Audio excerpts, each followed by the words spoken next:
Hello friends, welcome back to the channel. MPTET दिसंबर 25 complete mathematics series में आज हम लोग पढ़ने वाले हैं फंक्शन। तो अगर चैनल पर नए हैं तो प्लीज़ सब्सक्राइब द चैनल। चलिए शुरू करते हैं। पहले बताते हैं डेफिनेशन पे। What is a function? Function क्या होता है? Function is a special type of relation जिसमें कि हमारे पास ये दो जो कंडीशंस है ये सेटिस्फाई होनी चाहिए। पहली कंडीशन क्या है? Every element of A has an image in B. And दूसरी कंडीशन क्या है? No element of A has more than one image in set B. अगर हम इन दोनों डेफिनेशन को मिला के बात करें तो क्या हो जाएगा कि कल हमने क्लास में देखा था कि रिलेशन क्या होता है, सेट ए के एलिमेंट का रिलेशन होता है सेट बी के साथ, जिसको हम एरो डायग्राम से किस तरह से डिनोट करते हैं, इस तरह से डिनोट करते हैं। जैसे ये हमारे पास रिलेशन है, ये आर। तो यहाँ पे क्या हो रहा है, फर्स्ट एलिमेंट जो है वो ए कोमा 49, मतलब ए का जो इमेज है वो कहाँ जा रहा है, 49 पे जा रहा है। ये ए सेट है, ये बी सेट है। बी का इमेज कहाँ जा रहा है, 50 पे जा रहा है। सी का इमेज कहाँ जा रहा है, 51 पे। डी का इमेज कहाँ जा रहा है, 51 पे। तो ये हमारे पास क्या है, एक रिलेशन है।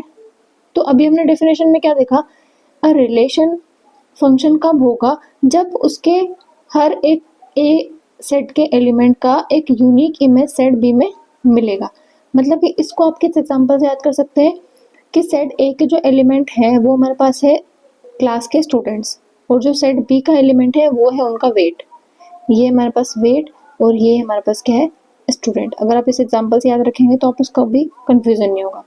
क्या है, जैसे कि कोई भी स्टूडेंट है तो उसका हमारे पास वेट एक ही हो सकता है। ऐसा तो नहीं हो सकता है कि एक स्टूडेंट है वो 50 किलो का भी है और वही सेम स्टूडेंट 51 का भी है। ये तो पॉसिबल नहीं है। तो मतलब कोई भी एक स्टूडेंट है उसका कोई एक नंबर ही वेट हो सकता है। तो ए स्टूडेंट जो है उसका वेट क्या है, 49।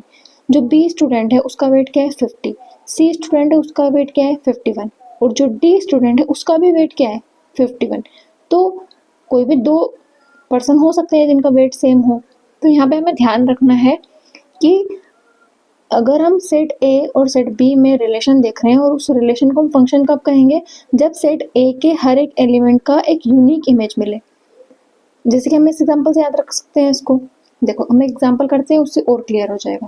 देखो एग्जांपल क्या है हमारे पास, क्वेश्चन है which of the following are function, जिसमें हमारे पास बोला गया है if x y belongs to set 1 2 3 and 4 then which of the following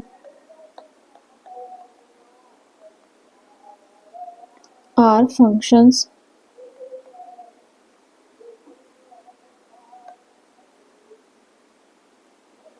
in the given set। मतलब जो सेट गिवन है x y इसमें आ रहे हैं उसमें हमारे पास कौन कौन से फंक्शन होंगे। पहला हम देखते हैं F1, जिसमें एलिमेंट है हमारे पास x y such that y is equal to x plus 1। कल की क्लास में हम पढ़ चुके हैं रिलेशंस क्या होता है। तो अगर आपने वो वीडियो नहीं देखा हो तो पहले उस वीडियो को देखिए, फिर आपको ये क्लास अच्छे से समझ आएगी। क्या बोला गया है, स्पेशल टाइप ऑफ रिलेशन को हम फंक्शन कहेंगे जहाँ पे ए जो सेट है उसके एलिमेंट का यूनिक इमेज सेट बी में होना चाहिए। मतलब उस रिलेशन में जो एलिमेंट है फर्स्ट, जैसे हम ऑर्डर पेयर की बात करते हैं जिसमें हम क्या बोलते हैं फर्स्ट एलिमेंट, और ये हमारे पास सेकंड एलिमेंट। तो जो हमारे पास अगर सेट में ए कॉमा बी है तो ए कॉमा सी नहीं होना चाहिए। मतलब हमारे पास क्या होना चाहिए, सेम एलिमेंट किसी दो नंबर पे मैप नहीं करना चाहिए। तो वो हमारे पास क्या हो जाएगा, फंक्शन हो जाएगा। तो यहाँ हम देखते हैं एरो डायग्राम से। देखिए ए सेट है हमारे पास 1 2 3 4। बोला क्या गया है, X Y both belongs to 1 2 3 4। तो ये पे हम दूसरा सेट लिख लेते हैं 1 2 3 4। अब हमें क्या बोला गया है, फर्स्ट एलिमेंट हमें लेना है x। तो हम x लेंगे कहाँ से, सेट से, इसी सेट से। तो अगर हम x इक्वल टू 1 लेंगे तो यहाँ से इस रिलेशन से हमारे पास y क्या मिलेगा, ये हमारे पास f1 फंक्शन है। तो यहाँ से हमारे पास y क्या मिलेगा, y is equal to 1 plus 1 2 मिलेगा। मतलब 1 कहाँ जाएगा, 2 पे। 2 कहाँ जाएगा, 3 पे। 3 कहाँ जाएगा, 4 पे। अब 4 को मैप करने के लिए अगर मैं x इक्वल टू 4 रखूंगी तो y इक्वल टू मुझे क्या मिलेगा, 4 प्लस 1 इक्वल टू 5। मतलब 4 कहाँ मैप होना चाहिए इस F1 के अकॉर्डिंग, 5 पे। लेकिन यहाँ तो हमारे पास 5 है ही नहीं। तो यहाँ पे क्या होगा, ये जो 4 एलिमेंट है ये छूट जाएगा। इसका मतलब डेफिनेशन सेटिस्फाई नहीं हो रही है, क्योंकि हमने क्या बोला था, स्टूडेंट वाले जो एग्जांपल्स हमने याद रखा था कि हर एक स्टूडेंट का कुछ ना कुछ वेट होता है और एक स्टूडेंट का 2 नंबर वेट नहीं हो सकता, लेकिन किन्हीं 2 स्टूडेंट का वेट सेम हो सकता है। तो इसी एग्जांपल से अगर क्वेश्चन करेंगे तो बहुत ही सिंपल वे में क्वेश्चन सॉल्व हो जाएंगे। यहाँ पे क्या हो रहा है, एक एलिमेंट 4 छूट रहा है, जिसका हमारे पास क्या हो रहा है, इमेज नहीं मिल रहा है इस रिलेशन के अकॉर्डिंग, तो ये हमारे पास क्या हो जाएगा, नॉट अ फंक्शन। दूसरी तरह हम दूसरा ऑप्शन देखते हैं। F2 है हमारे पास x, y such that x plus Y greater than 4, ये हमारे पास कंडीशन है। तो इसको भी हम एरो डायग्राम से देखते हैं। ये रहा हमारे पास 1 2 3 4, दूसरा हमारे पास है 1 2 3 4। अगर हम x इक्वल टू 1 रखते हैं तो y इक्वल टू क्या मिलेगा, 1 प्लस वाई ग्रेटर देन 4, तो y इक्वल टू क्या मिलेगा, ग्रेटर देन 3। तो हमारे पास y ग्रेटर देन 3 के लिए क्या है, 1 कहाँ मैप करेगा, ग्रेटर देन 3 पे मतलब 4 पे। अगर हम x इक्वल टू 2 रखते हैं तो क्या मिलेगा, y ग्रेटर देन 2।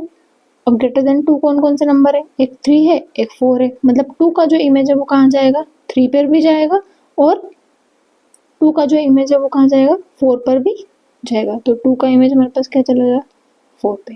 तो यहीं पे हम ऑप्शन डिस्कार्ड कर देंगे। क्यों, क्योंकि एक एलिमेंट का 2 इमेज मिल गया हमें, जो कि रिलेशन को फंक्शन बनाने से रोकेगा। क्योंकि वो रिलेशन को हम फंक्शन कहेंगे जब एक एलिमेंट का यूनिक इमेज सेट भी में मिलेगा, लेकिन यहाँ पे तो 2 इमेज मिल रहा है, तो ये हमारे पास क्या है, नॉट अ फंक्शन।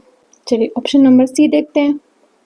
F3 हमारे पास क्या गिवन है, x, y such that y less than x। तो यहाँ पे हम एरो डायग्राम से समझते हैं। ये रहा हमारे पास सेट 1 2 3 4, ये दूसरा सेट भी हमारे पास क्या है, 1 2 3 4, ये हमारे पास क्या है, F3। देखिए अगर हम x इक्वल टू 1 रखेंगे तो हमारे पास y इक्वल टू का कंडीशन क्या मिलेगा, y is less then 1। y is less then 1 का क्या मतलब हुआ कि वो एलिमेंट पे मैप करेगा 1 जो कि लेस देन 1 हो, लेकिन इस सेट में तो कोई लेस देन 1 एलिमेंट दिख ही नहीं रहा है, मतलब 1 का कोई भी इमेज हमें नहीं मिलेगा सेट बी में। 2 का देखते हैं हम, 2 हमारे पास अगर x इक्वल टू हम 2 रखेंगे तो y इक्वल टू हमें क्या मिलेगा, y इज लेस देन 2, मतलब 2 कहाँ जाएगा, लेस देन 2 पे, तो लेस देन 2 हमारे पास कहाँ जाएगा, 2 जाएगा 1 पे। ऐसे हम 3 के लिए देख लें, लेकिन देखने की ज़रूरत ही नहीं है, क्योंकि हमें सेट ए में एक ऐसा एलिमेंट मिल गया है जिसके लिए हमें इमेज ही नहीं मिल रहा है सेट बी में। लेकिन डेफिनेशन क्या बोल रही है कि सेट ए के हर एक एलिमेंट का इमेज सेट बी में मिलना चाहिए, और तो और यूनिक इमेज मिलना चाहिए। तो ये हमारे पास क्या है, not a function. Option number D देखते हैं।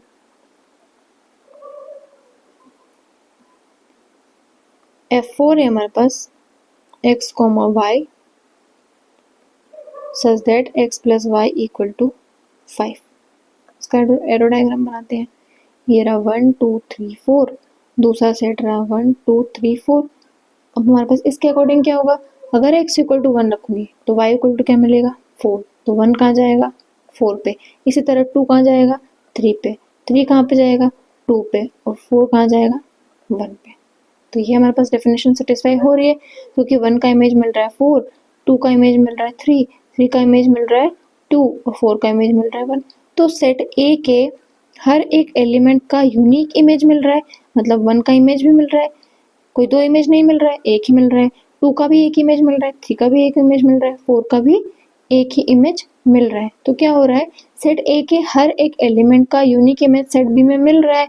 इसका मतलब हमारे पास क्या हो जाएगा, ये फंक्शन की डेफिनेशन सेटिस्फाई कर रहा है, तो ये हमारे पास क्या हो जाएगा, फंक्शन। होप आपको इस एग्जांपल से क्लियर होगा। चलिए एक ध्यान रखने वाली बात यह है कि जब हमारे पास फंक्शन की बात करते हैं हम, तो फंक्शन क्या है, एक स्पेशल टाइप ऑफ रिलेशन। अगर हम फंक्शन को इन शॉर्ट बोले तो ये हमारे पास क्या है, स्पेशल टाइप ऑफ रिलेशन। ठीक है, तो हमारे पास अभी तक हम क्या देख रहे हैं कि सेट ए के एलिमेंट अगर बी से कनेक्ट है तो हम उसको क्या लिख रहे हैं, जैसे F of A equal to B लिख रहे हैं कि ए एलिमेंट जो है वो बी एलिमेंट से कनेक्ट है। If F of A equal to B है, इसका मतलब ए कॉमा बी कहाँ जा रहा है, रिलेशन में जा रहा है, ये मतलब है इसका। तो यहाँ से क्या हो रहा है कि अगर हमारे पास ए सेट फाइनाइट है, मतलब इसमें फाइनाइट नंबर ऑफ एलिमेंट है, और बी सेट पे हम उसको मैप करवा रहे हैं, तो हम हर एक एलिमेंट को ऐसे अलग अलग लिख सकते हैं। जैसे कि इस एग्जांपल के लिए बात करूँ तो मैंने यहाँ लिख दिया 1 जो है वो कहाँ जा रहा है, 4 पे जा रहा है, 2 कहाँ जा रहा है, 3 पे मैप कर रहा है, 3 कहाँ पे मैप कर रहा है, 2 पे मैप कर रहा है, 4 कहाँ पे मैप कर रहा है, 1 पे मैप कर रहा है। लेकिन अगर हमारे पास ए सेट जिससे हम बी सेट पे रिलेशन लिख रहे हैं या फिर फंक्शन लिख रहे हैं, तो अगर हमारे पास set A infinite number of element contain कर रहा है, तो उस केस में हम ऐसे हर एक एलिमेंट को डिस्क्राइब नहीं कर पाते हैं। तब उस केस में हम क्या करते हैं, जो भी हमारे पास सेट ए का एलिमेंट होता है उसको हम एक्स मान लेते हैं, और सेट बी के जो एलिमेंट होते हैं उसको हम क्या मान लेते हैं, वाई मान लेते हैं, और फंक्शन को करते हैं एक मशीन की तरह ट्रीट, जिसमें हम क्या कर रहे हैं, एक्स इनपुट दे रहे हैं तो हमें क्या मिल रहा है, वाई आउटपुट मिल रहा है, जहाँ पे y हमारे पास कैसा मिलेगा, आउटपुट मिलेगा जो कि x पे डिपेंड करेगा, तो y इज इक्वल टू क्या हो जाएगा, f ऑफ x। जैसे कि हम एग्जांपल लेते हैं, ये रहा हमारे पास f r टू r, मतलब r रियल नंबर है, जहाँ पे हमारे पास f of x equal to x square. मतलब क्या हो रहा है, इसको हम वेन डायग्राम से समझते हैं, सॉरी एरो डायग्राम से समझते हैं। ये रहा हमारे पास r, तो रियल नंबर में हमारे पास 1, -1, 2, 3, 4, मतलब सारे इरेशनल नंबर और रैशनल नंबर दोनों हमारे पास होंगे। तो यह कहाँ पे मैप कर रहा है, ये भी रियल नंबर पे मैप कर रहा है, तो यहाँ पे क्या होंगे, रियल नंबर, जहाँ पे पॉजिटिव नंबर, नेगेटिव नंबर है ना, रैशनल नंबर, इरेशनल नंबर सब कुछ रियल नंबर में आ जाता है। तो यहाँ पे हमारे पास क्या हो रहा है, एफ ऑफ एक्स जो हो रहा है वो क्या हो रहा है, एक्स स्क्वायर, मतलब कि एक्स रखने पर हमें क्या मिल रहा है, एक्स स्क्वायर मिल रहा है। मतलब ये सेट ए के एलिमेंट एक्स हो गए, सेट बी के एलिमेंट क्या हो गए, वाई हो गए, तो यहाँ से हमारे पास वाई इक्वल टू क्या हो जाएगा, एक्स स्क्वायर। मतलब कि जो एलिमेंट 1 है वो कहाँ पे मैप करेगा, 1 एलिमेंट मैप करेगा 1 पे, -1 कहाँ मैप करेगा, वो भी 1 पे, क्योंकि जो एलिमेंट है वो कहाँ पे मैप कर रहे हैं, उसके स्क्वायर पे। तो इस तरह से हम क्या करते हैं, जब भी ए सेट में इनफाइनाइट नंबर ऑफ एलिमेंट होते हैं तो उस फंक्शन को हम कुछ रिलेशन से डिनोट करते हैं। सिंपली बस ये याद रखना है। चलिए क्वेश्चन देखते हैं। क्वेश्चन है हमारे पास, f r to r be defined as f of x such that 1 when x belongs to rational number and -1 when x belongs to irrational number. Find f of 1 by 2, f of pi, f of under root 2। देखिए हमारे पास function given है f of x जो कि real number से real number पे map कर रहा है। मतलब कि इस फंक्शन का जो हमारे पास डोमेन है वो क्या है, डोमेन है रियल नंबर, क्योंकि हमारे पास फंक्शन गिवन है। रैशनल नंबर के लिए भी 1 आएगा और इरेशनल नंबर के लिए क्या आएगा, -1 आएगा। मतलब हर एक रियल नंबर के लिए हमारे पास फंक्शन क्या हो रहा है, फाइनाइट वैल्यू आ रही है, तो ये हमारे पास क्या हो जाएगा, डोमेन क्या हो जाएगा, रियल नंबर। इसी तरह हमारे पास को डोमेन क्या होता है, होल सेट भी को हम को डोमेन बोलते हैं, तो को डोमेन में क्या हो जाएगा, रियल नंबर हो जाएगा। अब हम बात करेंगे रेंज की, नेक्स्ट में बात करेंगे। पहले हम ऑप्शन नंबर ए देखते हैं। ए में हमें से क्या पूछा गया है, image of 1/2 F of A equal to B लिखते हैं हम। इसका मतलब A F of A equal to B लिखते हैं। इसका मतलब क्या हो रहा है कि जो ए हमारे पास है वो कहाँ पे मैप कर रहा है, बी पे मैप कर रहा है। तो हम क्या करेंगे, देख रहे हैं हम एरो डायग्राम से बनाते हैं। यहाँ पे हमें क्या बोला गया है, ये रियल नंबर से रियल नंबर पे मैप कर रहा है, फंक्शन जो है वो रियल नंबर से रियल नंबर पे मैप कर रहा है। क्या बोला गया है, जब भी x जो है वो होगा रैशनल नंबर, तो सारे नंबर कहाँ मैप करेंगे, 1 पे।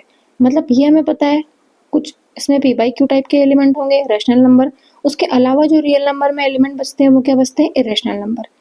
तो ये रहा हमारे पास 1 एंड -1, और यहाँ पे रियल नंबर में बाकी और रैशनल नंबर भी आएंगे, बाकी रैशनल नंबर भी आएंगे। तो हमें क्या बोला गया है, ए सेट में जब भी हम x ले रहे हैं रैशनल नंबर, तो वो कहाँ मैप कर रहा है, 1 पे, मतलब सारे। और जो सारे infinite number of irrational number हैं वो भी हमारे पास कहाँ मैप करेंगे, -1 पे। तो सिंपली हमें क्या मिल रहा है, इस एरो डायग्राम से क्या पता चल रहा है कि इस फंक्शन का जो डोमेन है वो रियल नंबर है, को डोमेन होल सेट बी होता है, तो वो हमारे पास क्या है, पूरा रियल नंबर है। हमसे क्या बोला गया है, 1/2 का इमेज, तो 1/2 क्या है, एक रैशनल नंबर है, तो रैशनल नंबर पे मैप कहाँ जाएगा, 1 पे जाएगा। तो इसका मैप क्या आ जाएगा, 1 आ जाएगा। इसी तरह पाई हमारे पास क्या है, इरेशनल नंबर है, तो इसका मैप कहाँ जाएगा, -1 पे जाएगा। √2 हमारे पास क्या है, इरेशनल नंबर है, तो डेफिनेशन के अकॉर्डिंग क्या जाएगा, इसका इमेज -1 पे जाएगा। तो ये था हमारे पास, सिंपली इसका इमेज निकल गया। ऑप्शन नंबर बी में हमसे पूछा गया है रेंज ऑफ फंक्शन। जो कल हमने रिलेशन के लिए डिस्कस किया था पिछले वीडियो में, सेम वही चीज फंक्शन के लिए भी होती है। Domain, codomain, range same definition है। तो अगर आपने वो वीडियो नहीं देखा हो तो प्लीज देख लेना। रेंज ऑफ फंक्शन, देखिए रेंज क्या होता है, रेंज होता है सेट बी के वो सारे एलिमेंट जो कि सेट ए के किसी न किसी एलिमेंट से कनेक्टेड है, उनका कलेक्शन जो होता है वही हमारे पास क्या होता है, रेंज होता है। तो एरो डायग्राम से हम क्या समझते हैं कि जो 1 इस रियल नंबर जो कोडोमेन का सबसेट होता है रेंज, तो कोडोमेन से हमारे पास 1 एलिमेंट है और -1 एलिमेंट ही ऐसे 2 एलिमेंट है जो कि सेट ए के एलिमेंट से कनेक्टेड है। मतलब इनका प्री इमेज हमें मिल जाएगा अगर हम रिवर्स में आएंगे तो रेंज में कौन से एलिमेंट जाएंगे, -1 and 1, तो ये 2 हमारे पास क्या हो गया, रेंज ऑफ फंक्शन हो गया। तीसरा हमारे पास क्वेश्चन है प्री इमेज ऑफ -1 and 1। देखिए प्री इमेज क्या होता है कि वो जो एलिमेंट है कोडोमेन से वो सेट ए के कौन कौन से एलिमेंट से कनेक्टेड है, तो वो हमारे पास क्या हो जाता है, प्री इमेज हो जाता है। तो जो -1 का प्री इमेज है वो हमारे पास क्या होगा, पूरा इरेशनल नंबर, और 1 का जो प्री इमेज है वो हमारे पास क्या हो जाएगा, इस डेफिनेशन के अकॉर्डिंग हो जाएगा रैशनल नंबर। और हमें पता है कि दोनों का साथ में प्री इमेज पूछा है, तो रैशनल नंबर और इरेशनल नंबर को मिला को क्या मिलता है, रियल नंबर मिलता है। तो ये हमारे पास क्या हो गया, प्री इमेज ऑफ -1 and 1 हमारे पास क्या हो जाएगा, होल रियल नंबर्स। ये हमारे पास क्या आ गया, इसका प्री इमेज। होप आपको क्लियर होगा अब। चलिए एक सिंपल सी डेफिनेशन है जिसको आपको याद रखने की ज़रूरत है कि अगर हमारे पास ए फंक्शन है जो कि हमारे पास है फ्रॉम ए टू बी, इसको हम कहेंगे real valued function if set B is subset of real number. If B is subset of real number, ये जो आर में लिख रही हूँ इसका मतलब है रियल नंबर्स। ठीक है, अभी तो हम सिंपली रियल नंबर पर ही फंक्शन को डिफाइन करते हैं, लेकिन जब हम हायर क्लासेस के बारे में पढ़ेंगे या फिर आगे कॉम्प्लेक्स नंबर वगैरह पढ़ेंगे, तब हमारे पास जो फंक्शन है वो कॉम्प्लेक्स नंबर पर भी डिफाइन होते हैं। तो उस केस में ये डेफिनेशन इंपॉर्टेंट हो जाती है कि अगर हमारे पास बी सेट है वो सबसेट है रियल नंबर का, तो उसको हम बोलेंगे रियल वैल्यूड फंक्शन। सिंपल सा याद रखने की ट्रिक है कि F of A equal to B हम लिखते हैं कि ए सेट के एलिमेंट ए है जो कि बी पे मैप कर रहा है। तो ये जो बी एलिमेंट है वो कहाँ से आ रहा है, सेट बी से आ रहा है। तो अगर जो फंक्शन की वैल्यू आ रही है ना, मतलब ये ए पे एफ की वैल्यू आ रही है B, F of A equal to B लिख रहे हैं, इसका मतलब जो वैल्यू आ रही है वो कैसी आ रही है, रियल वैल्यू आ रही है, इसलिए इसको क्या कहेंगे, रियल वैल्यूड फंक्शन। अगर हमारे पास ए और B both are, if A and B both are subset of real number, subset of real number, then हम उसको कहेंगे रियल फंक्शन। उस केस में उसको कहा जाएगा रियल फंक्शन। तो होप आप ये याद रखेंगे। चलिए अब हम देखते हैं कुछ फंक्शन के डोमेन, जनरली जिस टाइप के क्वेश्चन एग्जाम में आते हैं वो देखते हैं। क्वेश्चन है हमारे पास फाइंड डोमेन ऑफ फंक्शन। अभी मैंने आपको समझाया था कि फंक्शन को अगर हम मशीन की तरह देखें, तो इसमें हम कुछ इनपुट दे रहे हैं x, जिसमें हमें क्या मिल रहा है, y आउटपुट मिल रहा है, जहाँ पे हम क्या लिखते हैं, y is equal to F of x। ये हमारे पास क्या रिलेशन है। इसका मतलब कि हम क्या कर रहे हैं, जो इनपुट देते हैं वो हमारे पास क्या होता है, डोमेन होता है। ठीक है, और जो हमारे पास आउटपुट मिलता है वो हमारे पास क्या होता है, रेंज होता है। और रेंज क्या होता है, सबसेट होता है कोडोमेन का। ठीक है, ये चीज़ हमें पता है पहले से। तो मतलब जब भी हमें किसी फंक्शन का डोमेन फाइंड करने को कहा जाए, इसका मतलब हमें वो सारे आउटपुट बताने हैं जिनको पुट करने पर फंक्शन का जो वैल्यू आए वो क्या है, डिफाइंड हो। मतलब अगर हमारे पास इनडिफाइंड वाला केस बने या फिर इनफाइनाइट वाला केस बने, तो उस एक्स को हमें अवॉइड करना है। मतलब जब भी आपको डोमेन पूछा जाए किसी फंक्शन का, तो हमें वो सारे एक्स का वैल्यू कलेक्ट करना है जिसपे फंक्शन का वैल्यू एग्जिस्ट करे। जैसे एग्जाम्पल समझते हैं। पहला हमारे पास है 1/x-3। इस फंक्शन का हमें डोमेन फाइंड करना है। तो हमें पता है वो सारे रियल नंबर हम पुट करके देखेंगे जिसपे फंक्शन का वैल्यू हमारे पास एग्जिस्ट करे। तो हम इसको देख रहे हैं कि जैसे ही मैं इसमें x इक्वल टू 3 रखूंगी तो ये हमारे पास क्या हो जाएगा, 3 - 3 0। तो 1/0 इनफाइनाइट मतलब डज नॉट एग्जिस्ट करेगा। इसका मतलब और बाकी कोई भी वैल्यू रखूंगी तो मुझे क्या मिलेगा, कुछ ना कुछ रैशनल इरेशनल नंबर ही मिलेगा अगर मैं रियल नंबर पुट करूंगी x की जगह पे। इसका मतलब इस फंक्शन का जो डोमेन है वो हमारे पास क्या हो जाएगा।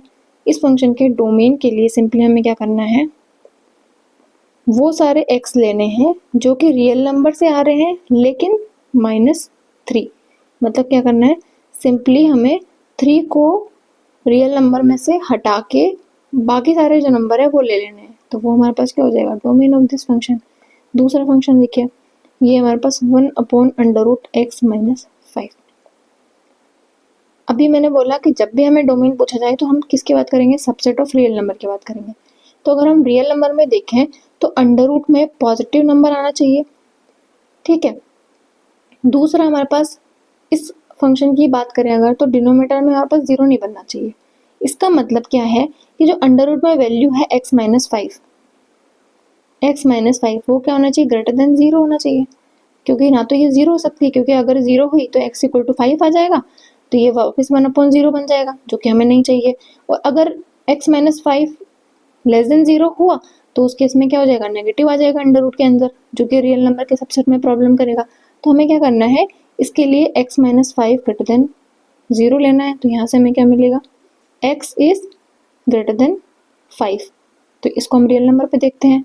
रियल नंबर हमारे पास 0 1 2 3 4 5, इधर नेगेटिव होता है -1 -2।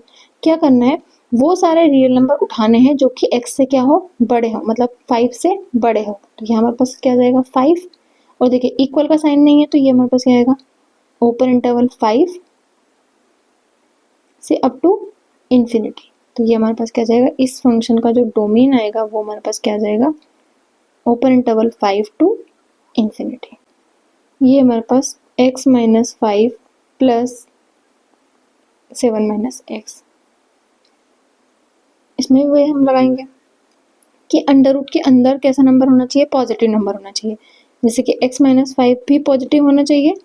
देखिए इस केस में अगर ये 0 होगा तो चलेगा, क्योंकि ये हमारे पास क्या है, डिनोमीटर में आएगा नहीं 0 तो कुछ प्रॉब्लम नहीं करेगा। तो ये इक्वल टू 0 भी हो सकता है। ऐसे 7 - x भी हमारे पास 0 भी हो सकता है, 0 से बड़ा भी हो सकता है। फिर इस पे हम वैल्यू रखेंगे तो ये जाएगा हमारे पास greater than equal to 5, 7 is less than equal to x। यहाँ से अगर हम इसको दोनों को कंबाइन करें, ठीक है, तो ये क्या हो जाएगा, ये जाएगा हमारे पास 5 6 7 8, यहाँ पे हो जाएगा 4 3। क्या करना है, वो सारे x लेने हैं जो कि क्या हो, 5 से बड़े हो। तो 5 से बड़ा मतलब ये रहा हमारे पास 5, और 5 भी हो सकता है और 5 से बड़े, और 7 से छोटे, 7 भी हो सकता है और 7 से छोटे। तो वो सारे रियल नंबर को हम कैसे डिनोट करते हैं, क्लोज इंटरवल 5 to 7। तो ये हमारे पास क्या आ गया, इस फंक्शन का डोमेन, ठीक है। चलिए एफ बी ए फंक्शन जो कि हमारे पास है from set A to B, and set A में नंबर ऑफ एलिमेंट है हमारे पास n, और सेट बी में नंबर ऑफ एलिमेंट है हमारे पास m। Then total number of function, total number of possible function from A to B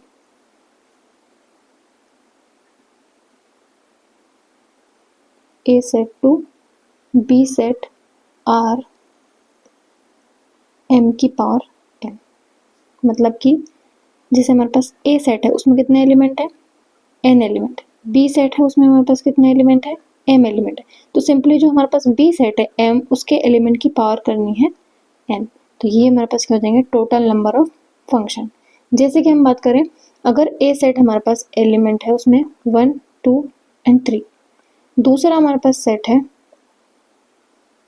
B set जिसमें हमारे पास एलिमेंट है 1 A और B, A एंड B।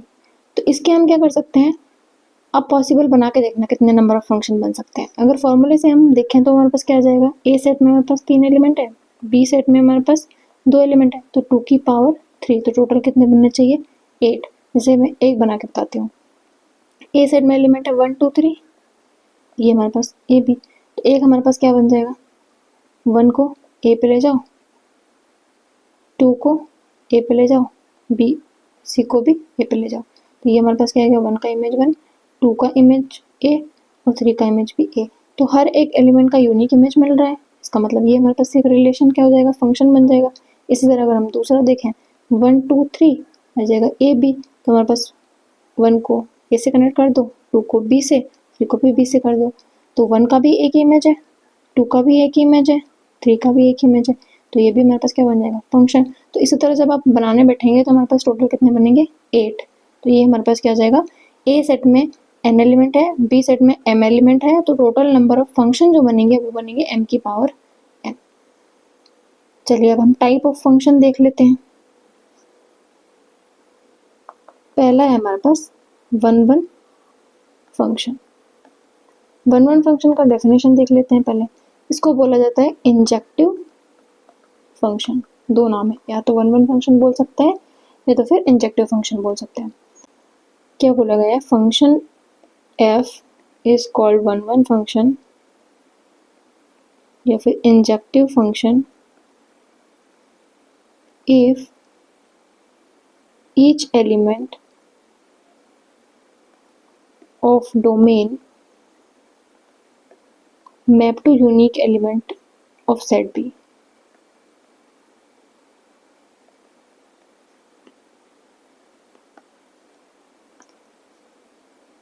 ठीक है, देखिए मैथमेटिकली अगर इसको हम देखें तो क्या हो जाएगा कि अगर हमारे पास किन्हीं दो एलिमेंट का इमेज सेम आ रहा है, एफ ऑफ एक्स का मतलब है बी सेट के एलिमेंट है, किसी भी दो एलिमेंट का इमेज सेम आ रहा है, इसका मतलब कि वो दोनों एलिमेंट एक्चुअल में बराबर ही हैं।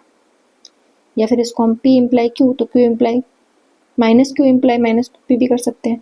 क्या हो जाएगा, x1 does not equal to x2, मतलब अगर दो एलिमेंट बराबर नहीं है तो उनका इमेज भी बराबर नहीं आना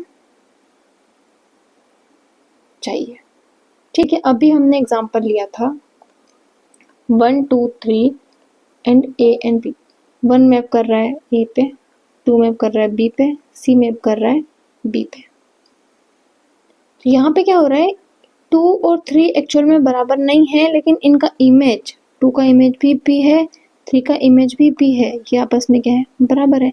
लेकिन डेफिनेशन से हम क्या देख रहे हैं, अगर एलिमेंट बराबर नहीं है तो फिर इमेज भी बराबर नहीं आना चाहिए।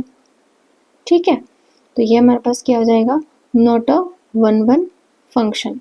फंक्शन हो जाएगा लेकिन नॉट अ 1 1 फंक्शन। अगर 1 1 फंक्शन की बात करें तो वो किस तरह का होगा, जैसे 1 2 3 और ये हमारे पास है ए बी सी, तो यहाँ पे हमारे पास ये दूसरा एग्जाम्पल है। तो 1 है हमारे पास ए पे मूव कर रहा है, 2 सी पे एंड 3 बी पे। तो यहाँ पे 1 का इमेज ए है, 2 का इमेज सी है और 3 का इमेज बी है। तो हर एक एलिमेंट के लिए यूनिक इमेज मिल रहा है, मतलब इमेज किसी भी डिफरेंट एलिमेंट का इमेज सेम नहीं आ रहा है। तो ये हमारे पास क्या आ जाएगा, 1 1 फंक्शन। ठीक है, इसका हमारे पास एक ट्रिक है जो कि हम ग्राफ वाले फंक्शन में यूज करेंगे। अगर हमें फंक्शन का ग्राफ पता है तो क्या हो जाएगा, इफ एवरी हॉरिजॉन्टल लाइन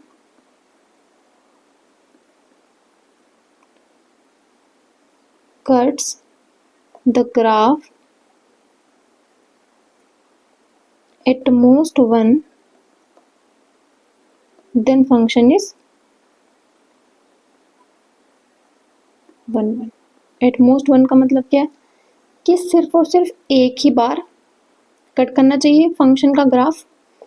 देखिए एग्जाम्पल से देखते हैं, जैसे हमारे पास फंक्शन है y is equal to X, इसका मतलब क्या है, f हमारे पास फंक्शन है, x हम इनपुट दे रहे हैं तो आउटपुट हमें क्या मिल रहा है, y, सेम आउटपुट मिल रहा है, मतलब f of x equal to क्या है, x, 1 रखेंगे तो 1 मिलेगा, ठीक है, 2 रखेंगे तो 2 मिलेगा। तो इसका जो हमारे पास ग्राफ होगा वो क्या होगा, ये हमारे पास है y इक्वल टू एक्स, दूसरा हमारे पास एग्जाम्पल है F of X equal to X square. तो ये हमारे पास क्या बनता है, इसका ग्राफ बनता है इस तरह से यू शेप में, ओरिजिन को टच करेगा, ये बनता है इस तरह से कि 0 पे इसका वैल्यू 0 है, 1 पे मिलेगा 1 एंड -1 पे भी क्या मिलेगा 1, 2 पे मिलेगा 4, -2 पे भी क्या मिलेगा 4। तो इस डेफिनेशन से हम क्या समझ रहे हैं, if every horizontal line cut the graph at most 1। अगर मैं इस पहले वाले ग्राफ की बात करूं, तो अगर मैं इस ग्राफ में कहीं पर भी हॉरिजॉन्टल लाइन ड्रॉ करूं, तो हम देख रहे हैं कि वो सिर्फ और सिर्फ किस पॉइंट पे कट कर रहा है, एक ही पॉइंट पे कट कर रहा है। जैसे ये लाइन एक पॉइंट पे कट कर रही है, ये वाली लाइन एक पॉइंट पे कट कर रही है, ये भी एक पॉइंट पे। मतलब आप इस ग्राफ में कहीं पर भी हॉरिजॉन्टल लाइन अगर ड्रॉ करेंगे तो वो इस फंक्शन के ग्राफ को सिर्फ और सिर्फ एक ही जगह पर कट कर पाएगी। इसका मतलब ये फंक्शन कैसा हो जाएगा, 1-1 फंक्शन। ये फंक्शन कैसा हो जाएगा, 1-1 फंक्शन। लेकिन इस फंक्शन में मैं देख रही हूँ यहाँ पे हमारे पास क्या हो जाएगा, अगर मैं एक हॉरिजॉन्टल लाइन ड्रॉ करती हूँ तो वो हमारे पास दो जगह कट कर रही है, लेकिन डेफिनेशन में तो क्या बोला है, एट मोस्ट 1। इसका मतलब कि ये जो फंक्शन है हमारे पास, ये क्या हो जाएगा, नॉट 1-1 फंक्शन। इसका डेफिनेशन से भी हम रीजन देख सकते हैं कि f1 का इमेज भी 1 होगा और f-1 का इमेज भी 1 होगा। तो दो डिफरेंट इनपुट के लिए सेम आउटपुट मिल रहा है, इसका मतलब हमारे पास क्या हो जाएगा, ये नॉट अ 1-1 फंक्शन। होप आपको क्लियर होगा। चलिए फिर से हमारे पास ट्रिक है कि इफ f फंक्शन है from a to b, a के पास नंबर ऑफ एलिमेंट n है, b के पास नंबर ऑफ एलिमेंट b है, then total number of 1-1 function from a to b। पहली बात, if m greater than equal to n। जैसे कि इस वाले एग्जांपल में देखिए, यहाँ पे क्या था, इसमें 3 एलिमेंट थे, यहाँ पे 2 एलिमेंट थे, ठीक है। इसका मतलब n हमारे पास क्या है, 3 है, और m हमारे पास क्या है, 2 है। तो यहाँ पे क्या हो रहा था, इस वाले केस में मैं 1-1 फंक्शन ड्रॉ कर ही नहीं सकती। क्यों नहीं कर सकती, क्योंकि यहाँ पे 3 एलिमेंट है, इसका मतलब 3 डिफरेंट इनपुट के लिए 3 डिफरेंट आउटपुट मिलने चाहिए। लेकिन अगर मैं इस सेट और इस सेट के बीच में रिलेशन देखूं, तो मुझे किसी भी कंडीशन में किन्हीं भी दो को सेम पे मैप करवाना पड़ेगा, क्योंकि यहाँ पे हमारे पास अदर ऑप्शन है ही नहीं, 2 ही एलिमेंट है। इसका मतलब इस वाले केस में 1-1 फंक्शन तो बन ही नहीं पाएंगे। मतलब कि क्या होगा, जब m हमारे पास लेस देन n होगा तब 1-1 फंक्शन कितने बनेंगे, 0। ठीक है, तो 1-1 फंक्शन तभी बन पाएंगे जब m is greater than equal to n। जैसे यहाँ देखिए, जैसे मैंने m को 3 किया, n के बराबर किया, तो ये हमारे पास क्या आ गया, 1-1 फंक्शन बन गया। तो ये हमारे पास क्या आ गया, 1-1 आ गया। तो इसी तरह डेफिनेशन देखिए, इफ a सेट से b सेट पे हम मैप करवा रहे हैं फंक्शन को, तो हमारे पास टोटल नंबर ऑफ 1-1 फंक्शन क्या होंगे, तभी पॉसिबल होंगे जब जो m है, मतलब जो b सेट के एलिमेंट है वो ज़्यादा है a सेट के एलिमेंट से। और वो कितने होंगे, वो होंगे हमारे पास if m greater than equal to n, then total number of 1-1 function from a to b वो हमारे पास होंगे m p n, जहाँ पे p हमारे पास परमुटेशन है, जिसका फॉर्मूला होता है m factorial divide by m minus n factorial. ये हमारे पास क्या हो जाएगा, 1-1 फंक्शन का फॉर्मूला। इसी तरह दूसरा हमारे पास आ जाएगा, m अगर हमारे पास लेस देन हुआ n के, तब टोटल नंबर ऑफ 1-1 फंक्शन कितने होंगे, कितने होंगे, 0, क्योंकि उस केस में तो हम बना ही नहीं पाएंगे 1-1 फंक्शन। तो ये क्या आ जाएगा, 0। तो ये याद रखिएगा। चलिए दूसरा टाइप है हमारे पास onto function. Onto function क्या होता है, डेफिनेशन देखते हैं। इसको बोला जाता है सर्जेक्टिव फंक्शन। डेफिनेशन क्या है, if every element of codomain B has at least one pre image in domain. Simple सादी भाषा में अगर बोला जाए तो अगर हमारे पास जो रेंज है वो कोडोमेन के बराबर आ जाए, क्योंकि रेंज में हम क्या करते हैं, वो सारे एलिमेंट का कलेक्शन करते हैं जिनका प्री इमेज एग्जिस्ट कर रहा है। तो ये डेफिनेशन क्या बोल रही है, if every element of codomain has pre image at least one pre image, इसका मतलब कि रेंज क्या हो जाए, कोडोमेन के बराबर हो जाए, तो वो फंक्शन हमारे पास क्या हो जाएगा, ऑन टू फंक्शन हो जाएगा। अगर इसको हम मैथमेटिकली देखे जाए तो क्या आ जाएगा, for all B belongs to set B there exist a element from set A such that A का इमेज वो एलिमेंट बी हो जाए, मतलब बी का प्री इमेज एग्जिस्ट करे सिंपली। ठीक है, तो वो हमारे पास क्या आ जाएगा, ऑन टू फंक्शन हो जाएगा। चलिए अब देखते हैं हम, if f is a function from set a to b and n of a, number of element in a n है, number of element in set b m है, तब हमारे पास total number of onto function, total number of onto function if m is greater than n, दूसरा m is less than equal to n। इसको भी हम example से समझेंगे। देखिए एक एग्जाम्पल है हमारे पास 1 2 3, ये है ए बी। ठीक है, ये हमारे पास है n, ये हमारे पास m। अगर m हमारे पास छोटा है, ठीक है, और क्या हो, बराबर हो, या तो छोटा हो या तो बराबर हो, तब हमारे पास ऑन टू फंक्शन मिल सकते हैं। जैसे कि ये हमारे पास 1 जो है a पे मैप कर रहा है, 2 जो है वो b पे मैप कर रहा है। ठीक है, तो 3 को हमें b पे मैप करवाना ही पड़ेगा तभी ये फंक्शन बनेगा। ठीक है, तो यहाँ पे क्या हो रहा है, a का प्री इमेज मिल रहा है 1, ठीक है, और b का जो प्री इमेज मिल रहा है वो क्या मिल रहा है, 2 मिल रहा है एंड 3 मिल रहा है। तो इधर के सारे एलिमेंट हमारे पास क्या हो रहे हैं, कवर हो रहे हैं कि उनका प्री इमेज एक्सिस्ट कर रहा है, तो ये हमारे पास क्या हो जाएगा, ऑन टू फंक्शन हो जाएगा। लेकिन अगर मैं ऐसा लूँ 1 2 a b c, तो यहाँ पे हमारे पास क्या होगा, 1 a पे जा रहा है, 2 b पे जा रहा है, तो c हमारे पास छूटेगा ही, क्योंकि मैं फंक्शन की डेफिनेशन सेटिस्फाई ही नहीं कर पाऊंगी अगर 2 या 1 को किसी दूसरे एलिमेंट पे और मैप करवाया तो। क्योंकि हमारे पास क्या डेफिनेशन है फंक्शन की कि सेट ए के एलिमेंट का एक ही इमेज होना चाहिए। अगर मैं इसको मैप करती हूँ सी पे, तब तो ये क्या हो जाएगा, 2 इमेज हो जाएगा, इसका मतलब नहीं कर सकती। तो इस एग्जाम्पल को लूंगी अगर मैं, तो यहाँ पे क्या हो रहा है, ये n है और ये m है, तो n हमारे पास क्या हो रहा है, लेस देन n हो रहा है। Number of element in A set है वो क्या है, कम है number of element in set B से। तो उस केस में कभी भी हमारे पास सारे एलिमेंट का प्री इमेज मिलेगा ही नहीं, सी एलिमेंट कोई ना कोई एलिमेंट ऐसा छूट ही जाएगा जिसका प्री इमेज एक्सिस्ट ही नहीं करेगा। तो उस केस में क्या हो जाएगा हमारे पास, नॉट ऑन टू। जब भी n छोटा हो m से, उस केस में होंगे 0। जब m less than equal to n होगा तब हमारे पास total number of onto function होंगे r equal to 1 to m -1 की power m minus r m c r की पावर n, ये हमारे पास फॉर्मूला होगा। चलिए हम एग्जाम्पल देखते हैं तो हमें ज़्यादा अच्छे समझ आएगा, वरना ये फॉर्मूला याद नहीं रहेगा।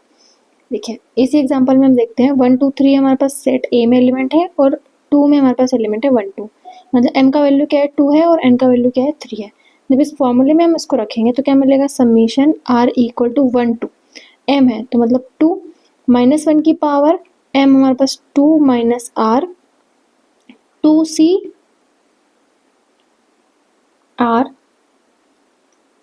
r की पावर n मतलब 3 वैल्यू रखते हैं। ये हो जाएगा हमारे पास, समीशन खोलेंगे तो r इक्वल टू पहले 1 रखेंगे, तो 2 माइनस 1 आ जाएगा -1 और -1 की पावर 1 तो आएगा -1 इंटू 2c1 और 1 की power 3 plus r equal to 2 रखेंगे तो -1 की पावर 0, फिर 2c2 और 2 की पावर 3, ये जाएगा हमारे पास -1 इंटू 2 प्लस ये जाएगा +1, 2c2 का वैल्यू होता है 1 और ये जाएगा 8, ये जाएगा 8 माइनस 2। तो total number of onto function from set 1 2 3 to set A B हमारे पास कितने हो जाएंगे, 6। होप आपको क्लियर होगा। चलिए नेक्स्ट डेफिनेशन देखते हैं। नेक्स्ट डेफिनेशन है बाइजेक्टिव फंक्शन। बाइजेक्टिव फंक्शन कि कोई भी फंक्शन अगर हमारे पास 1 1 है प्लस ऑन टू है, अगर फंक्शन 1 1 भी है एंड ऑन टू भी है, या फिर इसको दूसरे शब्दों में कहें तो कोई फंक्शन इंजेक्टिव है प्लस सरजेक्टिव दोनों है, तो वो हमारे पास क्या हो जाएगा, बाइजेक्टिव फंक्शन।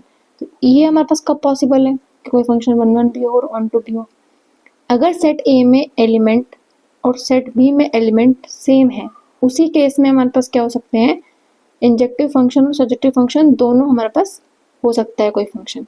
तो अगर हमारे पास फंक्शन ए से बी पे मैप कर रहा है, तो total number of bijective function